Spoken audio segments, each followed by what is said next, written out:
লাল টকটকে মটনের ঝোল। এটা কিন্তু খাসির মাংস, রেয়াজি খাসির মাংস, হেবি সুন্দরভাবে কুকারে কিন্তু আজ বানিয়েছি। ও হাতটা কেটে গেছে তো, এই ঝোলটা লাগলে জ্বলে উঠছে, কী জানি কীভাবে কাটলো। এবারটা গাঁদা ভাজে আলু দিয়েছি।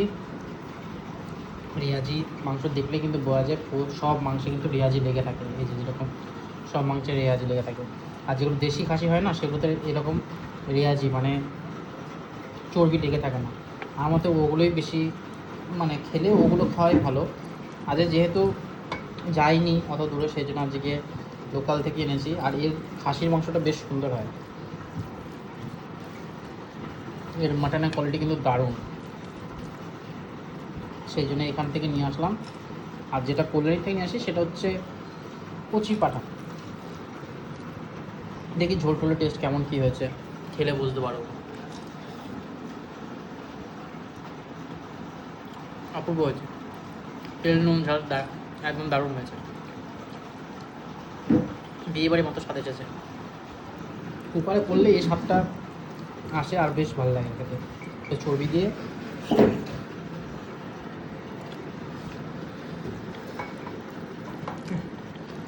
এই মাটন খেতে কী বলবো, মাটন যেরকমই হোক, দেশি হোক রেয়াজি হোক, মাটন তো মাটনই। হোলিতে খাওয়া হয়নি, তাই আজকে খাচ্ছি।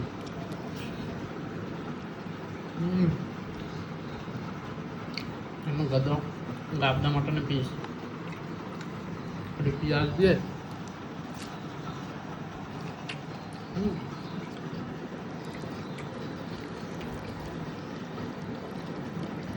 একটু চর্বি থাকলে না হাসিতে বেশ ভালোই লাগে।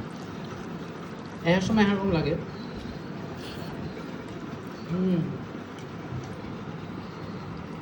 ওটা সিনার পিস, আর এটা ভেজ।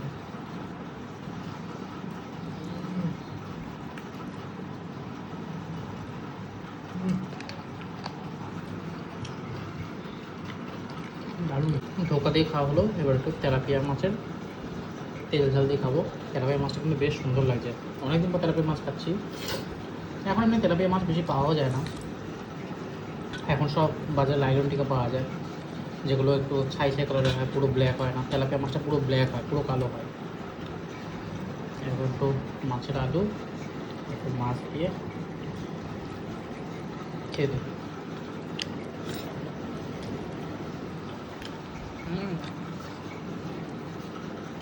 মাছটা দারুণ হয়েছে। আমি শুনেছি তেলাপিয়া মাছ আবার চোখের জন্য খুব ভালো,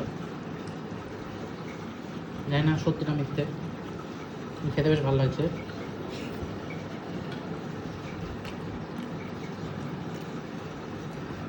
কিন্তু কালো জিরাটা মানে একটু বেশি দিয়েছো, সেখানে একটু তিতো তিতো লাগছে মাঝে মাঝে,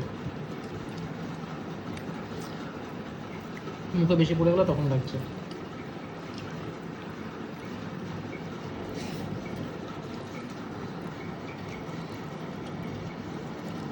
কিন্তু এই মাছের স্বাদ কিন্তু অসাধারণ। মাছে অ্যাকচুয়ালি অনেক ফ্লেভার পাওয়া যায়, মাংসে কিন্তু একটাই ফ্লেভার হয়। মাছে ভ্যারাইটি আছে, মাছে বেশি পেঁয়াজ রসুন লাগে না, কিন্তু তেল দিয়ে ভাজতে লাগে, ওতে অনেকটা তেল অ্যাবজর্ব করে।